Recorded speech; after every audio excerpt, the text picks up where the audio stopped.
தனிப்பெருங்கருணை அருட்பெருஞ்சோதி அருட்பெருஞ்சோதி அருட்பெருஞ்சோதி தனிப்பெருங்கருணை அருட்பெருஞ்சோதி அருட்பெருஞ்சோதி அருட்பெருஞ்சோதி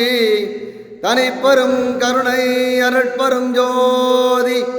வாக்கொழிந்து மனம் ஒளிந்து மதி ஒளிந்து மதியின் வாதனையும் ஒளிந்து அறிவாய் வயங்கு நின்று கிடத்தும் போக்கொழுந்தும் வர ஒளிந்தும் பூரணமாய் போன பொழுதுள்ளபடி எப்படியோ நீ கொளிந்த நிறைவே மெய்நிலையே என்னுடைய நேயமே ஆனந்த நிறுத்தமிடும்பதியே ஏக்குழந்தார் உடத்திருக்கும் இறையே எம் குருவே எல்லாமா அல்லதுவாய் இலங்கியமை பொருளே அருட்பெரும் ஜோதி அருட்பெரும் ஜோதி தனிப்பெரும் கருணை அருட்பெரும் ஜோதி.